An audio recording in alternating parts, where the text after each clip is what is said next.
भारत में G20 का सफल आयोजन देश की एक बहुत बड़ी उपलब्धि उस समय है जब दुनिया भर में बहुत सारी चुनौतियां हैं। दुनिया के एक हिस्से में तनाव है तो कहीं अर्थव्यवस्थाओं में तनाव आकर खड़ा हुआ। उस समय एक मंच पर 20 देशों को एक साथ लाना और सहमति बनाना, ये संभव कोई कर पाया है तो भारत के यशस्वी प्रधानमंत्री नरेंद्र मोदी जी और उनकी टीम कर पाई। मैं आप सबकी ओर से, देशवासियों की ओर से प्रधानमंत्री नरेंद्र मोदी जी को बहुत बहुत बधाई देता हूं। भारत को जिन ऊंचाइयों पर पहुंचाने का काम नरेंद्र मोदी जी की अध्यक्षता में हुआ है, नेतृत्व में हुआ है, ये अपने आप में ऐतिहासिक है। मैं पिछले कुछ दिनों में जहां देश की राजधानी दिल्ली में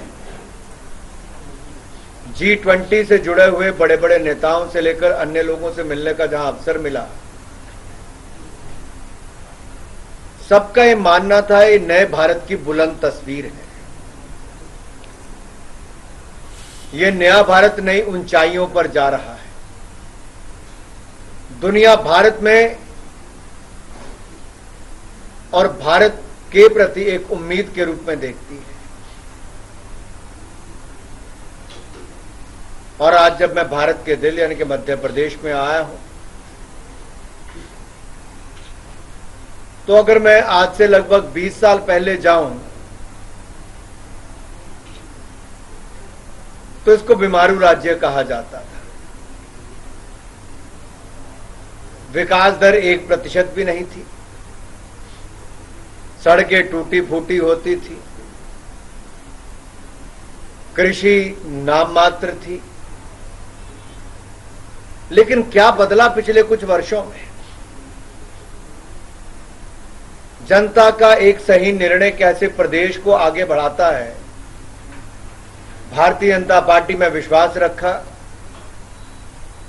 तो जहां विकास दर 1% से कम थी, आज 16% के लगभग। कृषि विकास दर ना के बराबर थी, वो लगातार 18% के औसतन चल रही है। जहां एक और औद्योगिक विकास दर ना के बराबर थी, आज देश के बड़े बड़े उद्योग मध्य प्रदेश की ओर रुख कर रहे हैं। सिंचाई योजनाएं नाम मात्र थी, बहुत बड़ा बदलाव उसमें आया है। लेकिन सबसे बड़ा बदलाव यह है कि किसानों को पहले 15 से 16% ब्याज देना पड़ता था, आज वो जहां इंटरेस्ट सब्सिडी देकर लगभग 0 के बराबर कई जगह पे हो गया है। प्रति व्यक्ति आय जो 12,000 रुपये थी सन 2002 में, वो आज बढ़कर 1,40,000 रुपया हो गई है। बहुत कुछ बदला है। तब बजट का आकार लगभग 23,000 करोड़ रुपए था, आज बढ़कर 3,14,000 करोड़ रुपया हो गया है। इसका मतलब प्रदेश की आय भी बढ़ी है, प्रदेश का विकास भी हुआ है, और प्रदेश का जब बजट बढ़ता है तो विकासात्मक योजनाओं के लिए उसमें धन का प्रावधान भी किया जाता है। सकल घरेलू उत्पाद जो है वो 86,800 करोड़ रुपए था 2002 में, जो बढ़कर 13,22,000 करोड़ रुपया हो गया है। ये बात मैं विशेष तौर पर प्रदेश के युवाओं से करना चाहता हूं, जिनकी उम्र आज 18 साल से 25 साल के बीच में है। बहुत सारे उस समय पैदा नहीं हुए थे, बहुत कम आयु के थे जिनको पता नहीं हो। अगर मैं ये भी कहूं 18 साल से 28 साल वालों के लिए, तो वो भी उस समय कितने साल के, कोई 6 साल का, कोई 10 साल का। और यही नहीं, उन्होंने शायद वो टूटी फूटी सड़कें भी नहीं देखी। उन्होंने बगैर सिंचाई योजनाएं के खेती बाड़ी भी नहीं देखी। उन्होंने लालटेन की रोशनी में पढ़ने का उनको अवसर नहीं मिला। अब तो 24 घंटे बिजली मिलती है। अब तो मोटरसाइकिल पर जाते हैं, तब तो वो अवसर भी नहीं मिलते थे। यही नहीं, मेरी वो बहनें जिनको उस समय के मुख्यमंत्रियों ने कभी बहन के रूप में कोई भेंट भी नहीं दी, कोई योजना भी नहीं लेकर आए, लेकिन आज लाडली बहना योजना के अंतर्गत अगर 1250 रुपए मिलते हैं, और मेरी उन बहनों को जो पढ़ने लिखने में अच्छी है, मेरे युवा साथियों को जिनको 60% नंबर लेकर भी आज लैपटॉप जैसी सुविधा देने वाला कोई राज्य देश में होगा तो शायद मध्य प्रदेश। युवाओं को स्किल के माध्यम से रोजगार स्वरोजगार के अवसर देने में बहुत आगे बढ़े हैं। अगर गेहूं निर्यात में देखा जाए तो मध्य प्रदेश अग्रणी है, नंबर 1 है। पीएम स्वनिधि योजना में रेडी फड़ी वालों को 5,000 रुपए से लेकर अब 10,000 रुपए तक देने वाले अगर राज्यों में सबसे आगे 10,000 से 20,000 रुपए तक देने में भी सबसे आगे कोई राज्य तो मेरा मध्य प्रदेश है। आयुष्मान कार्ड योजना में 5 लाख का इलाज मुफ्त में देने वालों में सबसे ज्यादा कार्ड बनाने में राज्य कोई सबसे आगे तो मेरा मध्य प्रदेश सबसे आगे। ग्रामीण सड़कों में गुणवत्ता के आधार पर अग्रणी राज्यों में मध्य प्रदेश है। एग्रीकल्चर इंफ्रास्ट्रक्चर फंड हो, प्रधानमंत्री मातृ वंदना योजना हो, सिंचाई प्रबंधन हो, राष्ट्रीय पशुधन योजना क्या हो, या फिर राष्ट्रीय गोकुल मिशन हो, फिशरीज से लेकर अन्य योजनाओं को लेकर मध्य प्रदेश बहुत अग्रणी है। यही नहीं, अगर कुछ बातें मैं आपके सामने और रखूं, सबसे बड़ी बात है सुरक्षा की। एक समय था यहां पर डर और आतंक के साए में लोग जीते थे। आज पुलिस को आधुनिक हथियार देने की बात हो या पुलिस के कल्याण की बात हो, ये भारतीय जनता पार्टी की सरकार ने किया। जनजातीय कल्याण के लिए अनेकों योजनाएं भारतीय जनता पार्टी की सरकार लेकर आई, और जो हमारी सड़कों की मैं बात कर रहा था, जहां 61,000 किलोमीटर सड़कें टूटी फूटी हालत में 2002 में थी, आज 5,11,000 किलोमीटर से ज्यादा की सड़कें और बढ़िया गुणवत्ता वाली सड़कें पूरे मध्य प्रदेश में भारतीय जनता पार्टी की सरकार में बनी। जहां तक सिंचाई योजनाओं की बात है, 7 लाख हेक्टेयर भूमि सिंचाई 30 लाख हेक्टेयर बन गई है। कल्याणकारी योजनाओं की अगर मैं किसान की बात करूं तो जहां पीएम किसान सम्मान निधि मोदी जी की सरकार 6,000 रुपया प्रति वर्ष करोड़ों किसानों के खाते में देती है, वहां मध्य प्रदेश के भी हमारे लाखों किसानों को उसका लाभ मिलता है। वहीं पर भारतीय जनता पार्टी की राज्य की सरकार भी पहले 4,000 अब 6,000 रुपया प्रति वर्ष वो भी अपनी ओर से मदद के रूप में देगी, तो 12,000 रुपया किसानों को वो भी एक सौगात के रूप में है। मित्रों, आपको याद होगा पहले यहीं से कोई नागपुर जाता था, कोई महाराष्ट्र के अलग अलग इलाकों में जाते थे इलाज कराने, कोई दिल्ली जाता था, क्योंकि मध्य प्रदेश में केवल 5 मेडिकल कॉलेज है, डॉक्टर भी नहीं बन पाते थे यहाँ के बच्चे, वो भी दूसरे राज्यों में जाकर पढ़ना पड़ता था। लेकिन जब से भाजपा की सरकार आई, 5 नहीं 30 मेडिकल कॉलेज खोलने का कार्य भारतीय जनता पार्टी की सरकार ने किया है।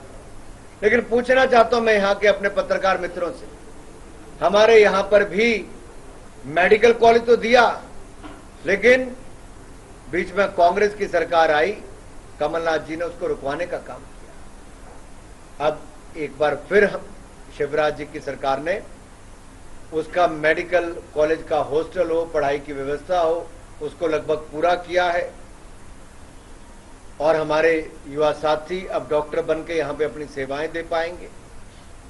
यही नहीं, नर्सिंग कॉलेज भी हमने साथ में खोलने का, हर जगह पे जहां मेडिकल कॉलेज खुलेगा वहां पे नर्सिंग कॉलेज भी खोलेंगे।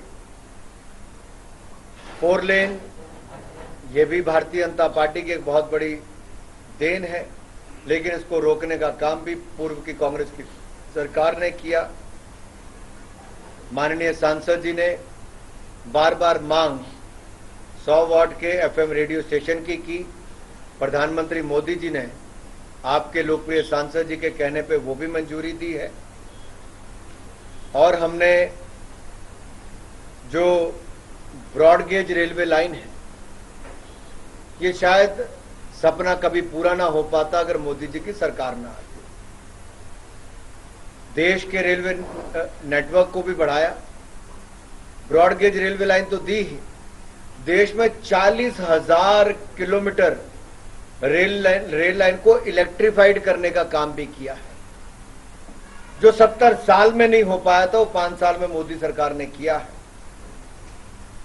पेंच नहर का निर्माण कांग्रेस ने रोक दिया था, लेकिन भाजपा की सरकार ने वो भी करवाया है। आधुनिक सुविधाकरण, जो सुविधा युक्त जो कलेक्ट्रेट है, जहां पर हमारे नागरिकों को जाकर अपनी समस्याओं का समाधान कराना है, यह भी भारतीय जनता पार्टी की सरकार ने किया। नल जल यानी कि जल जीवन मिशन के अंतर्गत हर घर नल से जल देने की सुविधा, ये पूर्व की सरकारें कोई नहीं कर पाई थी। भारतीय जनता पार्टी नरेंद्र मोदी जी की सरकार ने विशेष तौर पर यह कार्य किया है और गांव-गांव पेयजल योजनाओं को पहुंचाने का काम किया। फ्लाईओवर तो बने, लेकिन साउंड प्रूफ बने, ये भी सुनिश्चित यहां के लिए मोदी सरकार ने किया, प्रदेश की शिवराज जी की सरकार ने किया।